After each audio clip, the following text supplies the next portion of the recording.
好，刚刚老沈也讲了哈，因为蓝营因为这个在很多地方是跟这个民主党合作，特别在立法院嘛哈。那卢秀燕她表示对柯妈妈还有陈佩琪的心痛哈，尤其柯妈妈之前说摔断了腿，摔断了还不敢跟柯文哲讲，怕影响她的心情啊，所以柯妈妈昨天在这个躺在床上也发不平之鸣了哈。那卢秀燕声援柯文哲，说司法不应该有政治力介入，现在大家的悖论是有政治力介入了哈。那他这是主要几个争议了，国民党轰，第一个就是侦查外流，这点是我最不能了解的，就是每次检察官传人都会跟他讲说，这侦查不公开，而且为什么绝对不是当事人流出来的？因为登出来都对当事人不利嘛。你现在看登出来的东西，都把当事人丑化，加油添醋，当事人怎么会去丑化自己呢？哪里谁弄出来的？谁？检察官，我这两个人知道啊，有些证人。律师还不能在场啊，那怎么就出来呢？哦，而且到现在为止哦，我就讲过奇怪了，每次都要查，到现在为止这么多案子，不是只有一个案子哦，没有查到一个泄密的。检调不是很会查案吗？怎么一个都没有呢？一查就出来了吗？你把那个周刊的人找来说，哎，这资料谁给你？你不能做伪证哦，伪证是5年以下有徒刑哦。他一定招嘛，他怎么敢不招？对不对？他干嘛？他又不是老板，他这个编辑啊，或是一个什么。这个作者等等，你传来看看，表示这个都没做嘛，根本没查。所以呢，侦查外流，我觉得这点是我最不解，为什么要这样？要斗垮先斗臭，先把你斗臭，让社会觉得你很坏，让检察官起诉你，他觉得你看起诉活该，因为他就这么坏，可以这样子吗？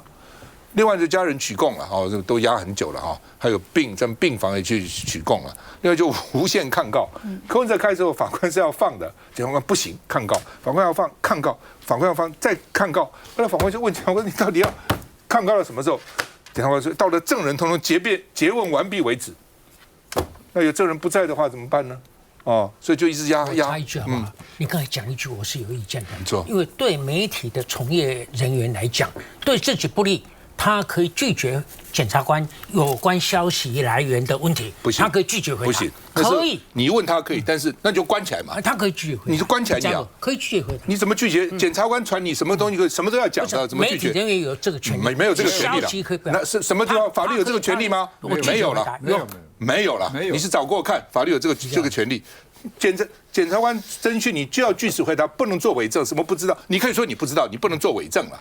哦，他没有说伪证，他就不回答。柯文哲，但是你总是，那你总是可以追到我们，把检察官找来问嘛。你可以把我关起来，对不对？但是我不回答。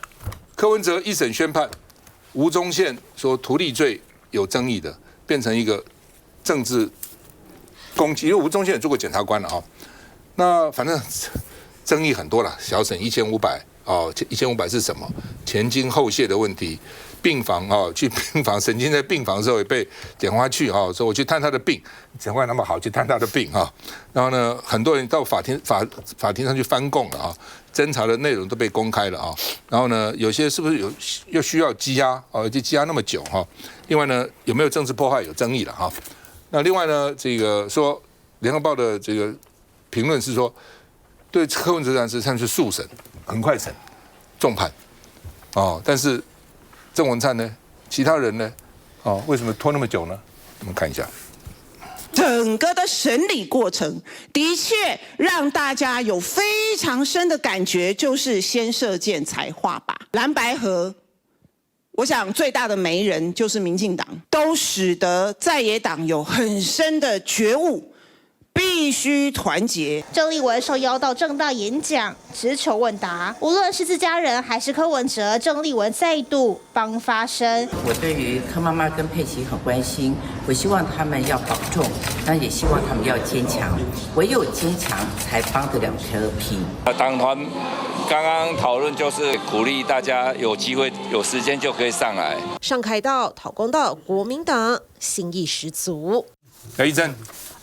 民进党庄瑞雄委员呢说，这个民众党是错把街头当法庭，但我看民进党的发言还有种种的一些行为呢，反而是错把法庭当朝廷吼，好像这个全国家上下，不管是司法判决或者是舆论攻击呢，他就可以完全的去抹煞在野党任何一个政治人物，包含了这个柯文哲，他是这个在野党重要的政治领袖。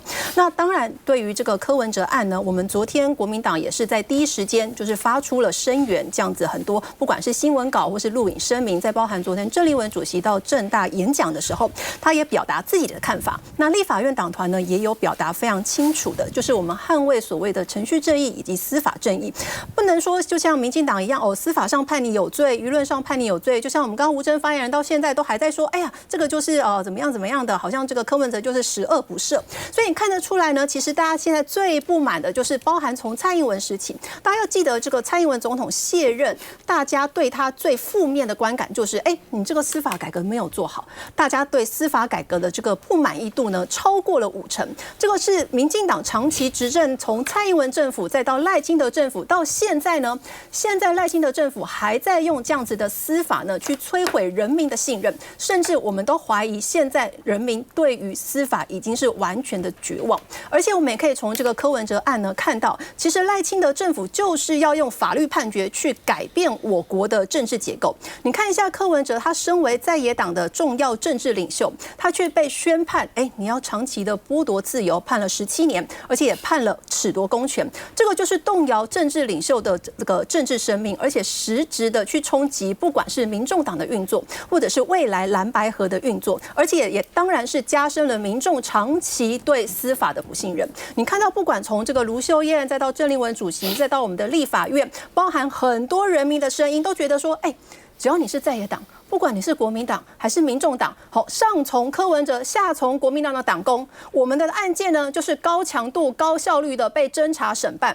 那其他呢，跟执政党相关的社会争议案件，进度在哪里啊？结论在哪里啊？你这个司法就是没有一致的判准嘛，所以现在赖清德政府呢，很明确的就是用司法来削弱在野党的所有的力量。真正被检验的其实是台湾的司法制度，而不是柯文哲一个人。老沈，我再查了一下这个网络台湾的刑事诉讼法只有证人是被告的配偶、直系血亲、3等亲类旁系亲属、2等亲类姻亲，或订有这个婚姻关系，或是有些职业，什么职业呢？医师、药师、宗教师、律师、会计师，知悉别人秘密可以不作证，其他都要非作证不可。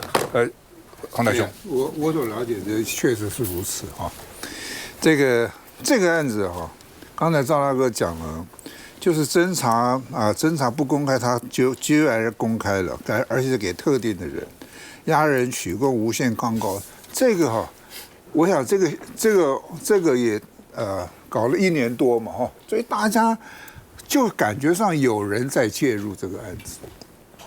这个案子其实有的有争议的，有的很清楚的，像那个容积的那个部分，因为发展局那边很多的资料，什么人开会，什么人发言或者员工去询问他谁交代，我想那个比较容易去查。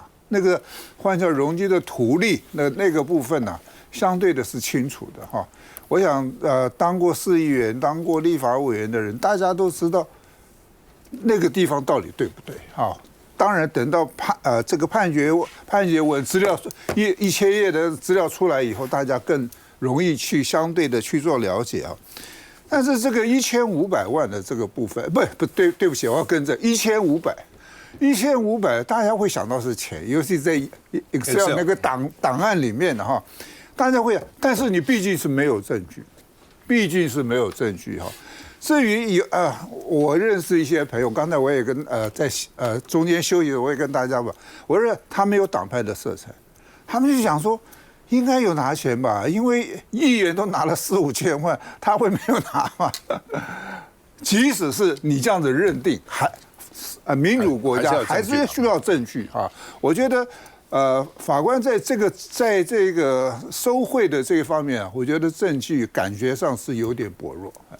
孟凯，侦查外流、押人取供、无限抗告，这是我们昨天也认为是说，在这个案件里面，检方所提出来的所有到最后的起诉，那全都被法院几乎都接受，那没有去关心说在这个过程里面的手段瑕疵，而且这一点是让大家觉得说匪夷所思的。那其实刚刚你说我们民众党、民进党的代表大家在争执，就讲是说那到底有收贿没收贿？昨天最大的一个症结点其实就在于210万到底是不是汇款？那不管你讲是说你认为它是契约也好、约定也好、对价也好，但最重要的是在我们昨天看到的这个地方法院给我们的新闻稿里面，还是没有很直接的讲是说什么时候柯文哲来确定他收的这一笔钱210万给民众党的政治现金，会等于是他要放宽金华城的容积，变成是后续他一定要去推动的动力。而前金后谢，所谓的前金是这个，那后谢从过去到2024年，柯文哲也没有选上总统，那他的后谢什么时候会得到？所以这些部分是到目前为止，即便是我是身为一个第三旁观者，我看到昨天的这个新闻稿之后，我还是没有办法认为说在这个里面它的关系是有强度的。所以我现在拉回来讲，就是说在这个过程里面，我们当然是支持柯文哲他要运用司法途径来争取他自己的清白，也因此一定要在做2审的一个上诉嘛。那今天中午，我们也已经正式收到了民众党团陈清龙总召的邀请，在3月29号，我们也会上凯道来去做声援。我刚刚看到，在我们的群组里面已经有大家接龙，非常踊跃。到目前为止，已经有14位委员表达说他一定会出席，所以3月29号稍有3点，我觉得这是一个公平正义跟追求。如果说真的罪证确凿，我们也不会我们也没有办法接受，但最重要的是，在这个罪证确凿的过程里面，以及侦查的瑕疵里面，我最后是补充一句话：去年大罢免，用府院党所有的力量来去做推动，今年柯文哲，我们真的是想讲，如果说民进党政府能把对付在野党这种狠劲、杀劲、蛮劲、追查到底的决心来对付诈骗集团，一半就好，我相信诈骗集团少一半。那但是为什么会让台湾觉得越来越分裂，甚至让柯文哲在昨天的记者会里面咬牙切齿，讲说我绝对不投降，不要在台湾国家制造敌人，这种眼神跟表情，我觉得这已经跳脱了司法案件，这是一个政治案件了。不，当然整个案件看起来了哈，我在旁边看，因为看很久，从一开始，柯文哲为什么会给威信小沈那么高的容积率，的确是会让人家怀疑的哦。但是我一直想说，为什么？第一个，柯文哲就是个怪人呐。他真的跟一般人是不一样的，哦，那你看那时候要讲5大弊案，5大嘛是吧？讲5大弊案嘛，一个弊案也没有啊，但他就认为是弊案呐，哦，那我认为他之所以放这么多这个容积，有3种可能。第一种呢，就是他认为就是该放啊，为什么不能放呢？这是市长嘛，他裁量认为该嘛。第二种，反对郝龙斌嘛，你郝龙斌不肯的，我就是要给他通过。他个性是这样子啊，你前任的我就是不一样，就是我就跟你不一样。你不过我过，你过的我就说是弊案，大巨蛋嘛，就他就一直不给他过啊。第3个呢，好，真的有图利嘛，就3个，那你真的图利还是要证据嘛？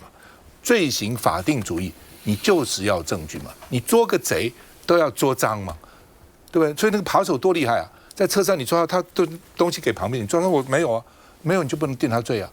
所以柯文哲是不是图利我不知道，哦，但是呢，还是要证据，你没有证据这样判。而且判这么重，我今天中午也问了一些法界人，他们就说：“哦，这个法界人是看起来是太重了。”就要再回来。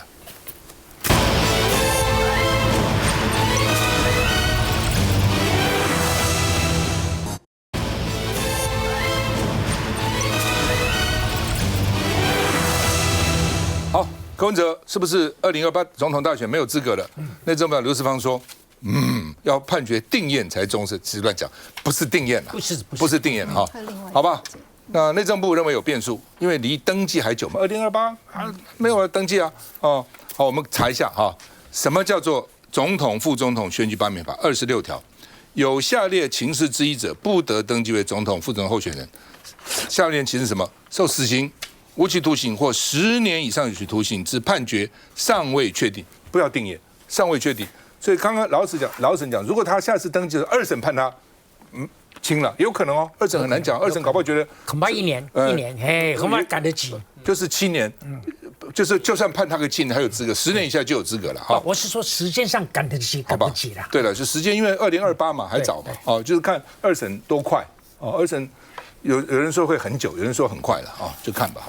那另外呢，郑丽文国民党主席说，蓝白哈看到柯文哲一审遭判重刑，有很高的觉悟，还是要团结，因为对郑丽文来讲，团结最重要，蓝白团结最重要哈。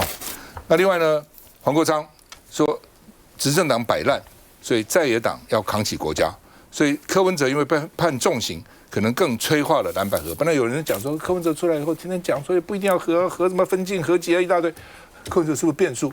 所以呢，说这样可能更加催化了蓝白的合作。林俊宪说，合作什么屁啊？民众党2028会泡沫化的哦。那另外呢，小笠原日本的观察家说，柯文哲被重判，可能3党竞争结构重塑，所以2028蓝白还会共推正副总统啊。那另外呢，联合报的评论是说，柯文哲现在受重伤，蓝白能够再分裂吗？看一下。任何质疑执政党可以去操控司法的人，未来人民会知道，这些人或政党就没有资格成为执政党。回应的对象是民众党前主席柯文哲，因为柯文哲涉贪等案遭判17年徒刑，第一时间柯文哲指控是民进党主导。柯文哲案是司法不公，他绝不向赖清德投降。部长柯案在野都说是这个政治性的判决，你怎么看？而这一审判决也被认为是断了柯文哲再战2028的路，因为根据总统、副总统选罢法，10年以上有期徒刑的判决尚未确定者不得登记。不过内政部长说不是这样，要最后定验的时候呢，才是终身不得参选。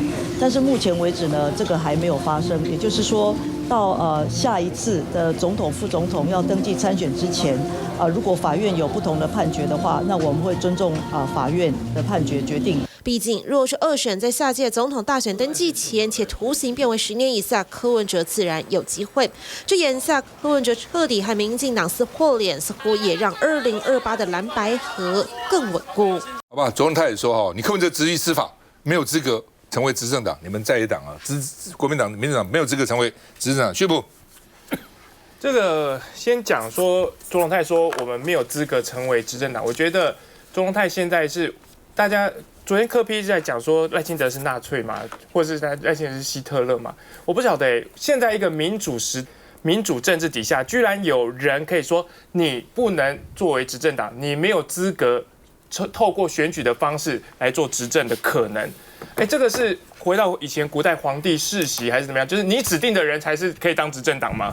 我觉得卓荣泰太可恶、太过分、太离谱了。大家讲到刚刚看到内政部长刘世芳。突然出来讲说，哎，这个没有啦，这个要定验的哈，这个才知道可不可以选。我觉得讲这番话是一淘沙三式啊。第一个就是吃豆腐嘛，就是哎呀，你会觉得说这个现在不能选的，没关系啊，不一定啊，不一定，还有机会啊，还有机会。故意好像以为这样子要去吃柯文哲豆腐，我等一下再讲，这个根本吃不到豆腐。第二个就告诉你看脸色啊，就是说要看我们民进党政府，看我这个法院到底什么时候审理，什么时候过关，所以还不一定。但最重要的最后一个。他要做什么？就是现在我们今天要讨论的话题就是这样，就是说，哎，柯文哲到底还会不会选呢、啊？可不可能选呢、啊？这个说不定哦，他搞不好。我觉得有一些人的说法，就是说绿营的角度就是说啊，他会出来搅局哦，破坏什么合作。我作为柯文哲之前的幕僚，我这么长期的跟他在一起，2028这件事情，我可以跟大家讲，很多人用标题说柯文哲的总统梦碎，我从来没有听过他在我们面前谈过什么2028我要再选总统这件事情。我觉得他常常跟我们讲的是说，在这之后，在2028之后，民众党是不是可以继续的存在以及壮大？他想的是他创立的这个政党要走什么样的路线，要怎么样的方式可以继续茁壮下去。但是他从来没有讲过他个人，所以说我2028我还要选总统这件事情，所以也不存在总统梦以及总统梦碎这件事情。就我个人听到我感受到的状况，那我还要再讲一个内政部长刘世芳出来这边当裁判说。这个可能要定验才准啊。我想协寻一下内政部的一纸公文，在2023年7月发出来的，那个是2023年3月的时候，监察院的监委苏立琼自请调查，说金华城的容积率，请教专业的单位内政部到底金华城这个案子可不可以给容积率？那时候内政部的公文回复是可以合法。结果呢，苏立琼再去约询了花敬群之后，这个公文就不见了。我们的立院党团说拜托把这个公文拿出来我们看一下。他说基于审判这个侦查不公开的理由，我们这个公文不可以拿出来。我想协询这个公文到底还在不在，算不算数？请刘世芳部长回答。来，吴总，我觉得我们刚刚当然聊很多对这个案子司法上的看法了。那我觉得其实这部分，大家其实都有既定的立场，所以我可能换一个角度好了，也不用在这里面打转，讲一下政治。就是当然，不过这样我角色也讲有点尴尬了，因为我讲蓝白合，你知道我如果讲的不好的意见，那蓝白的朋友一定说民党要来见缝插针，该怎么讲？但我觉得这是一个挑战，考验你的。我看怎么样才能讲得好。对，好，我挑战一下。好，不是，我就觉得说，因为。我觉得民众党的方向是可以预期的。那其实大家也很清楚，包含刚刚我想大家在座都同意说，现目前蓝白2026或甚至到2028整个大趋势就是要走合作嘛。那我只觉得这个部分其实对国民党来说还是要慎思，或者说要可能里面有一些挑战去应对了。主要是昨天我们看到说，民众党就是柯文哲最坚定的支持者，就是说最支持柯文哲的小草了。其实现在情绪是很强的，因为我们昨天在北院外面现场也看到有柯文哲支持者在抗议嘛，他们诉求，例如说，要贪污除罪化，要法官民选，其实都跟我们现行制度偏离很远啦。所以说，这是一个我们这样说比较激进的力量好了。那但是确实这也不是贪污除罪化，有人喊贪污除罪化啊。然后这个包含说，确实或者是说，还是你们党现在主张土地除罪化？没有，这个是公众议题，本来就会拿来讨论，因为土地是一个主观的认定，这个是很多人都有在讨论的。那现在公众讨论不可以？可以啊，可以啊，我知道其实是不是你们主张嘛？好，没关系。所以呢，所以这是一股激进啊，但是它也是一个力量。那我觉得从柯文哲的一个行为模式，我觉得他现在会有一个想法，他包含他昨天也展现强情绪嘛，我绝对不跟赖清德屈服。所以以柯文哲的思考惯性，他就会说，我现在手上我还有这一群人，少说10%的力量，我要让你好看。那问题是说，所以好，假如现在这样蓝白在今年选战合下去的话，那国民党当然会期望尽可能的跟白营合作嘛。只是说这一个力量，当他展现出一些比较激进的诉求的时候，那蓝营是不是要照单全收？因为我觉得各县市选情不同啦，在北部或许比较可能大家可以无缝接轨，可是其他的各县市，我觉得每个人会有自己的考量，包含之前其实也有人挂说这颗不一样的看板嘛，所以我觉得这部分好了，我就是不要讲太多，不然又说见缝插针。好不好？发言你怎么看？真的是对立分化哎！我想呢，这个其实大家从这个柯案或者是这个蓝白的合作，其实看得出来，其实民进党想办法，不管是这个杀那个黄国昌，或者杀柯文哲，或者是杀这个国民党，就是想尽办法呢，在蓝白两党里面，蓝白的合作里面找出一点点的缝，然后马上把它完全的扩大，但现在情况就不是这样嘛。我们看到其实蓝白的合作呢，现在其实是来自于基层支持者的期待，而且我们的合作基础其实落实在非常非常多的一些地方。从前年2024年这个新国会上任，那包含很多项的法案，像国会改革啊、财划法呀、这个还价于民啊、普发现金还税于民等等，再到去年这个轰轰烈烈的这个反罢免还有公投，再到今年呢，这个蓝白的合作进入到3阶段，包含了3月14号蓝白的主席呢一起提出了共同愿景、共同政见，希望在这个地方治理方面呢推出相当多的市政，包含了幼老照顾、居住正义等等。那再到呢3月18号呢，我们也通过了这个政党的合作协议。那第3阶段当然就是在地方治理部分，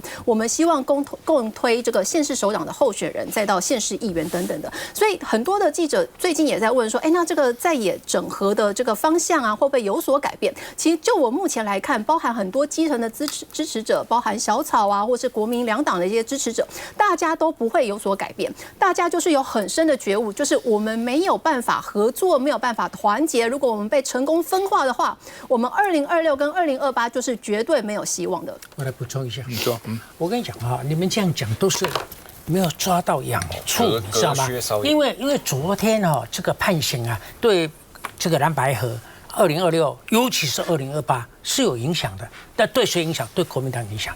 因为这个判刑这个民众党除非有很英明的领导把这个气势搞住，把小草抓稳，这个气势是会下去的。而这个气势下去的话，其实对国民党不见得不好，因为从那个柯文哲离开看守所到最近这一段期间呢，柯文哲的发言其实没有对蓝白合那么忠诚，忠诚度不及黄国昌。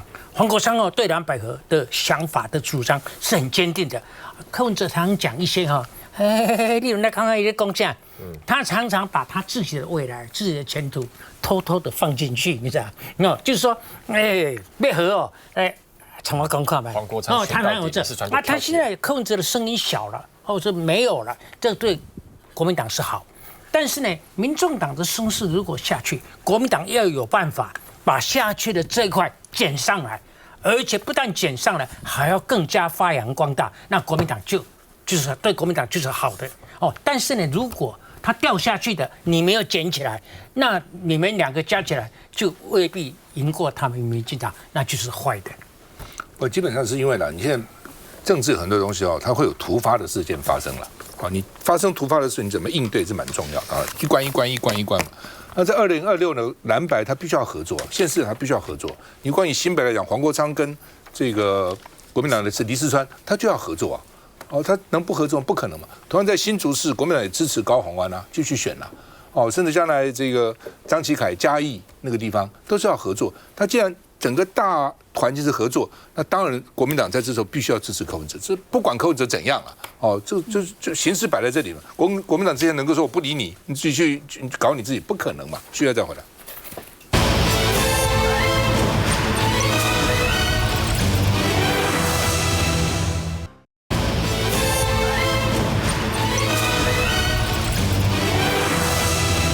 好，之前传出来他们要把萧锡成送法办马英九基金会今天开会，好像临时董事会，那这个董事说呢有开会，但是没有决议没有决议要送法办那法办要董事会决议嘛？比如像一个公司要法律不需要董事会，不过也许台基金会这么重大的事情要董事会同意了董事会没同意，没通过了那李德维说呢，马英九曾经说自己有世人之名，而且呢，去年底董事会是通过基金会的人事的那既然马英九有世人之名，那照理讲呢，用的人应该没问题嘛但是呢，马英九基金会也成立一个叫3人小组，也要查萧锡成案子到底有没有问题也是了，你先查有没有问题才提报法院呢，你根本搞不清楚提报什么法院呢，所以最近查了3人小组查了以后。会提报董事会再做讨论。有没有3个人的名单？没有。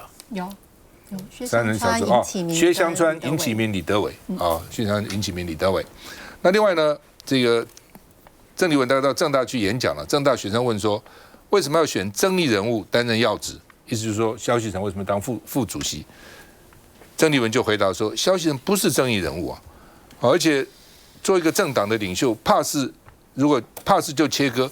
谁敢帮这个党做事我就选了当副主席，我当然现在要支持他了，是这个意思那另外呢，郑丽文说郑丽文在25号的中常会的时候说，不要做敌人手里那把刀，所以马英九的幕僚朋友伤害了马，跟伤害了国民党那另外呢，萧锡成秀马英九的春联，马英九喜欢写春联送人嘛那说此情可待成追忆，只是当时已惘然。当时不知道那我加的了那这个春联，马英九、周美青今年的我没看过天阔云细别吃虎，这念吃地回春风见小龙，我也不是有学，我刚去查的啦。吃虎是没有脚的龙，没有脚，所以就龙虎的意思了所以呢，大家谁有这张春联一定有了但是不是每个人都有了。萧锡成魏国燕是，这是魏国燕，他说他有。但是呢，以后不会再有了那另外呢，萧锡成说呢，这个下三滥手段抹黑他。那说谈金溥聪要整顿马英九办公室，他说他是老长官，凡事留一线大家都留一线了不要搞到底了那郑丽文他说呢，民进党有钞票的能力，可以买通媒体跟民调那所以郑丽文批民进党说对台湾全面做认知作战。那我看到吴峥有说叫郑丽文收回要告那国民党是说你要告我，那你公布你们对民进党政府对各个媒体的补助，你给3立多少钱呢？给自由时报多少钱呢？给民视多少钱呢？然后给这个一些网红多少钱呢？所以呢，不要制造寒蝉效应。我们看一下。马英九基金会人事动荡，特别是在金溥聪奉命整顿之后，前执行长萧旭岑就被指控严重违反财政纪律，也引发了内斗的疑云。但是否要移送司法机关来处理，在27号的董事会上，有董事建议深思熟虑。我觉得要尊重所有董事的一个共同的决议。当然，我觉得对于基金会有重大影响的事务，大家也必须好好来深思熟虑。呼吁这种共同决议，毕竟来内部也忧心，若交司法机关、党中央，恐怕也难躲过被搜索的命运。27号董事会由马英九主持会议，出席董事包括尹启明、夏珍、李德维、薛湘川。至于一度被指定要接替萧旭岑，却因故婉拒的高华柱与刘伟民双双缺席。而且对于先前传出萧旭岑、王光慈的人事任命有问题，董事证实马英九当时的确点头同意，在当时董事会的会议记录里面，应该都有详实的记载。其实马总统当时也其实还蛮语态轻松的表达说，这表示他这个世人之名啊。萧旭岑的人事任用，国民党主席郑丽文也强调对他的信任未曾变过，熟悉他，也都知道他的为人，也都知道他的品性跟操守，对本党的同志泼脏水。然后我们就赶快切割，那以后谁敢帮国民党做事呢？但这脏水到底是谁在泼怪不得内斗之说不胫而走。那吴峥，国民党说你们都用钞票买媒体啊，还买名嘴啊？对啊，不，因为对这我们必须要来回应了，因为之前其实傅昆萁委员在立法院开记者会的时候，那时候就有说哇，民党拿很多资源啊，都去这个买通名嘴啊，去这个买媒体啊，然后叫大家帮民党出广告啊，什么的。那其实当时我们就有去提告，只是案子现在还在审理中，因为其实不是民进党的我们的预算也是要编预算书的，也是要每年要送给这个我们的这个党的里面要审啊，包含说那甚至你说我在民进党还是新闻部，媒体的预算就是我这个部门编出来的，有什么？他讲的可能不是党了，他讲的是对嘛？那就说实在，这个是有点在大家在这个怎么讲偷换概念嘛？你说啊，这个中央政府什么农业部下面有媒体行销预算啊，什么内政部下面有媒体行销预算啊。不然那个是各部会的啊，那跟我们民党有什么关系啊？那不说民党执政这些东西都变成，而且那些也是要去审核，也是要过标案的这个验收案子啊。那对不对？那我如果要按照这个标准的话，大家都乱抹一通。那台北市政府难道没有媒体行销预算吗？那台中市政府、桃园市政府难道没有媒体行销标案吗？甚至我相信本台其实也有承包一些相关的案子，所以不要这样乱抹嘛。那个你们会不会告？我们有可能，基本上我觉得会了，因为我们当时发生的时候是要求郑丽文收回嘛。他现在跟你讲说，因为之前傅昆萁已经讲很类似事情，我们就提告了，所以这个案子基本上我觉得会。吴峥刚刚讲这一段收视率一定下去，所以我不得不盖在后面补上。这一段好，再把收视率提起来，你说吧。盖尔，你说是因为我挑拨、见缝插针，所以郑丽文才会袒护萧主任而臭骂金溥聪，你是开玩笑的吗？很多人问我说，老赵。是开玩笑的吗？我说是开玩笑，他们说听起来很正经八百的，你是开玩笑的吧？还是仍然坚持？你讲了，继续讲。这个很重要。你讲嘛，怎么样？他们以为你现在讲，他怎么扯到我了？赶快讲吧。你才重要，因为这个才有收视率。真无聊，快讲了。我觉得这件事情发生以后啊，大概有2种人有意见，一种就是完全就局外人乱讲一通嘛，还有一种是跟萧主任或者是金溥聪就有交情的，而且不只是交情，通常是大概有恩怨情仇的，所以他们的意见大概就分辨了，所以没有什么意义。但走到今天啊，其实我的看法，我沉淀成2个重点啊，一个就是那个财政纪律是真的假？所以他们现在有3个人小组，因为这不得了的，如果是真的啊，那就到此就了结啊；如果是假的啊，金溥聪你死了，那现在变成缓一下。还有第2点哈，我觉得。萧主任一再强调，这个因为他说要保护马家，要保护马总统，所以呢，他一直说有承诺。但是现在你们逼我成这个样子，这个承诺无效了。那他的承诺不承诺是什么？就是马英九的智力问题是已经低于正常。那这个他说你逼我，我不得不讲了。所以他很多事情，长官很多事情都忘掉了。这件事情哈，我要请问萧主任一句话。就说你常说你的所做的决定都有请示马英九总统啊，都请示他，他都点头，他都同意了。请问你请示的时候，你是不是已经知道马英九不正常了？如果你已经知道，你请示干嘛？他已经是禁制产人了，他已经所做的决定都无效。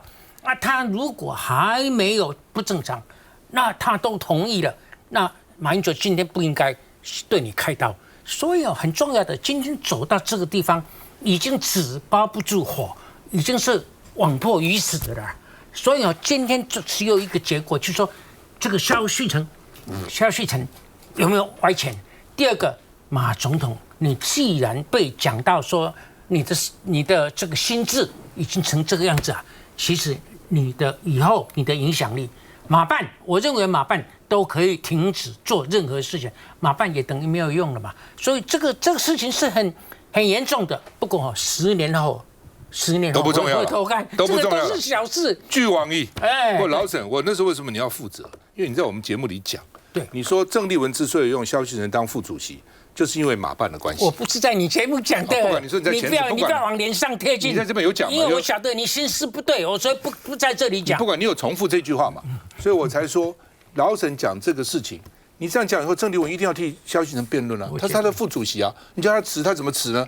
好，郑丽文一辩论，金溥聪又反击啊，一反击，萧旭成要发脸书啊。他在辩论的时候修理金溥聪太厉害。哎，那不管了，就是因为你这个嘛，所以我讲你都没有错。你为什么不管？来，孟凯，你心立场不公正嘛？我很公正，不是你讲这个话吗？你叫人家辞吗？人家辞什么？来，我只一句话了，不要再亲痛仇快了，不要再继续了。该调查就调查，但是我身为国民党党员，其实过去1个礼拜我很心痛，因为过去1个礼拜其实是民进党他们掉了一把最大的枪，把自己过去30年反核的神主牌给自己推翻的时刻。结果没想到我们居然讨论的是基金会的办公室的人事问题。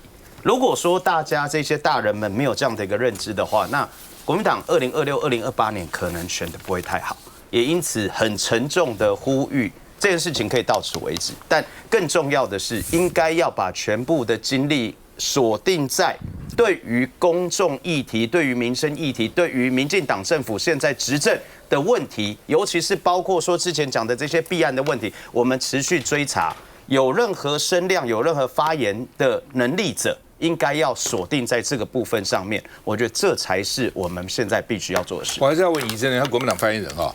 那吴峥现在说，你们说他们用钞票买媒体买名嘴要告，你们怎么讲？不是啊，那民进党就是公布这些标案的补助啊。既然他们执政了那么久，那也都是觉得对民进党政府，那所以这些呢也应该都是可以公诸检视的。所以我觉得吴峥发言人也与其在那边讲很多，那不如呢就都公开让大家来检视吧。休息一下再回来。但是吴峥现在。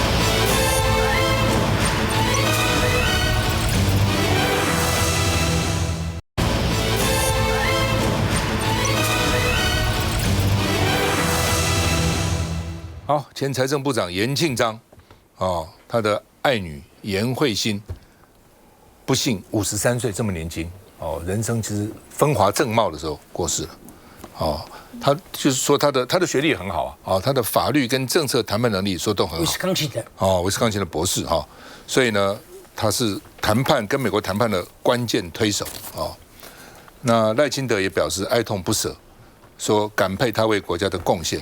希望家属节哀。我觉得整个台湾人都应该感谢不管你这个谈判结果满不满意的，这总是很尽力去谈嘛。我也讲，我说我也不相信谈判代表有哪一个不顾台湾的利益，一定全力去谈的了谈得好不好是另外一回事情。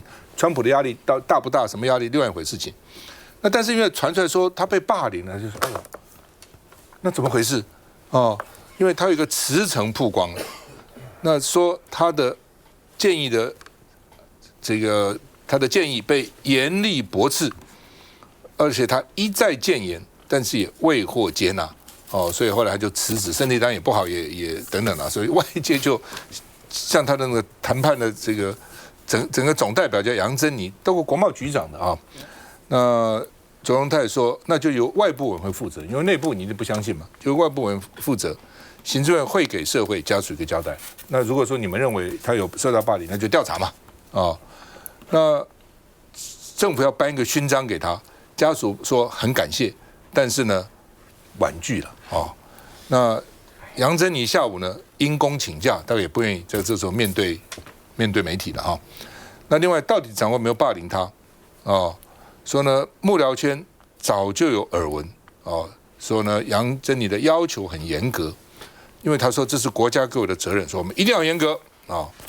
那另外呢，这个行政院要调查生前到底有没有受到霸凌，知情人士说应该扩大约谈，哦，那不是只有这个要包括外交部的相关同仁、经济部的这个贸易署、各部会的谈判团队成员、驻外单位的这个离职员工、现职跟离职员工都把他找来问一下到底是怎样啊？因为他们大家一起开会了等等啊，所以呢，这个严庆生的他爸爸嘛，他的朋友也揭露说，的确有职场的这个职场的霸凌啊。那行政院副院长郑丽君哽咽说，我们有责任要调查了解到底是怎么回事啊。那另外呢，这边也是说，因为逝世了就很可惜，又扯出霸凌案，那人才断层、体制沉疴啊，这人才也谈判人也少了，那这个体制到底有没有问题？看一下。在他生前的时候，并没有听到相关的内容。哽咽回应，因为网络上有人声称刚离世的政院经贸办副总谈判代表颜慧欣曾在职场承受排挤和压力，还说长官恶名昭彰。早在前一单位担任局长期间，就有多名同事因其管理风格选择离职。局长不做，你下一到现在不做就是不做，昨天晚上还是一样，早上讲还是这样。那组长，我们给你的指令，为什么你要转换成你自己的指令啊？我的指令是希望同仁不要浪费时间的指令。与时任国贸局长杨珍妮共事的员工提供给 TVBS 这份录音档，听起来确实严格。组长，我有这样讲过你吗？组长，这叫做造谣我可以告你我什么时候讲过这句话呢？组长你自己想，怎么可以这样子跟局长说局长骂？杨珍妮2014到2020年担任经济部国贸局长，2024年才接任政院经贸办总谈判代表。我离开贸易局已经这么久了，我不太清楚这个事件是什么。不过我在贸易局5年，我相信跟大家都相处得很好。我做事确实会要求比较严格，因为公事要做好。我也希望这些是国家赋予我们的责任。而杨珍妮被问及颜慧欣时，一度泣不成声，无法受访。不过据悉，颜慧欣进入经贸办是杨珍妮找来的，但她去年9月就因病请假。台美贸易逆差的颜慧欣曾在立院被询，但网络发文者称推她出去承受压力，代表答询的是长官，自己几乎不出席面对。虽然各委员会有各自的传统，但是召委的决定才是各部会在指派哪些长官到委员会来做说明的一个重要关键。网络上各种风声传言，真相静待政院调查。黄大兄应该跟严局长熟嘛？熟啊，在财政委会那么久。除了我们还有我跟他有私交啊。他写的品酒的书啊，写的蛮好。他很会品酒，对。这个杨珍妮我见过，来我办公室过好几次了啊，不2次了哈。做事100亿啊，谈判我相信对国家也奉献很多啊。我们讲古代就是20-30年以前的官员，有时候长官对部属是很凶悍的哈，不管是公司啦，或者是政府单位，但是现在有没有人用这样子的态度哈？我不晓得啊，可能还是有啊。但不管怎么样，我看这次行政院愿意全部是由非政府官员的人来组成一个调查，我是高度肯定的。他愿意调查就好。我觉得愿意调。至于什么是真相，我现在不预做我自己个人的揣测啊，因为我不了解，我就去揣测的东西，我讲对谁都不公平。但是希望行政院把这个查清楚。孟凯。如果说这个谈判铁三角是杨珍妮、颜慧欣跟这个郑丽君啊，那但现在传出来就是这个不幸的消息的时候，那我们就要看，因为现在的这个报道里面很多人讲是说，是不是不管是杨珍妮过于有没有被颜慧欣有没有被霸凌哈，或者说杨珍妮她的行事风格，甚至把过去8年以前她在国贸局的这个录音档也爆出来，那你会有这个录音档，代表是说她当时这个严厉的口气应该不是第一次，所以说才会被下属录了音之后，还留到现在8年后的这个时间点再放出来，所以我觉得空穴不来风啦，那一定是有这个关系。可是就说在这个过程里面，如果铁三角都有互相这种霸凌的状况的话，那我们的谈判代表是真的有专心在谈判这件事情上吗？那最后我讲一个是说，因为颜慧欣他在那个辞职信里面，今天卓荣泰院长被问到的时候也证实这个是他的辞职信没有错。其中有一段写的就是颜慧欣讲说 ，CPTPP 根本没有在推啊。过去1年半，民进党政府根本没有在执行、努力、计划、筹措，想要推动 CPTPP。所以颜慧欣也讲了一个大白话，就是告诉国人，也告诉行政院的长官，是说你们过去一直在讲 CPTPP， 不管是进来租要开放。这一些相关核实等等的，都是为了 CPTPP， 但实际上真的第一线在打仗的人，其实告诉你根本没有在动的时候，那你怎么跟国人交代？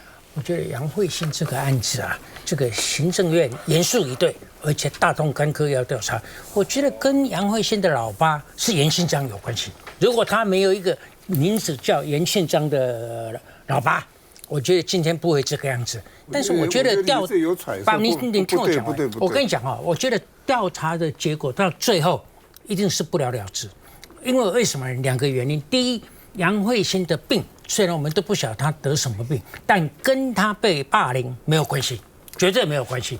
还有第二点呢，我觉得哈，这个叫什么名字？就是杨珍妮很凶，现在大家都晓得，但是她不是指的，她对每个人都凶。我们的行政院也好，立法院也好，我跟你讲，这个排名在前面的立法委员对部属对那个助理，没有一个不凶的。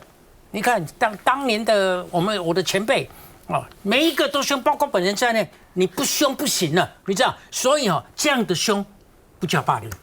你那个时候了，现在你凶凶看，来吴正，当然是需要调查来去理清楚了。那我觉得现在我们可以确定的事情，就是说这一个辞职信确实出自颜慧欣副代表他的手笔。那我想在里面，其实他也讲到说，他对于这一个整个 OTN 办公室运作，包含制度啦、人才的增补，或许他有一些不同的意见。但是我觉得工作上不同的，就是说各方可能有一些不同的意见，这也是一个正常的事情。那只是说这过程中，他也说在这个过程中考量到行政伦理，所以没有去把它拿上来讲。那所以这里面到底是工作意见不合，还是说真的有霸凌，要调查清楚。那我想这部分未来有一个真相，我觉得行政院启动这个报也来做相应的改革。颜慧欣的离世，我们当然觉得非常的不舍哈。那当然，这个案件呢，也让大家觉得是不是有点像是2023年的谢宜容案？那个时候呢，是由民进党自己的民意代表来出面的揭发，也开启了后续的调查。那但是现在的绿营好像不是这样的态度，反而是说啊，这个就是比较严厉啊，管理者是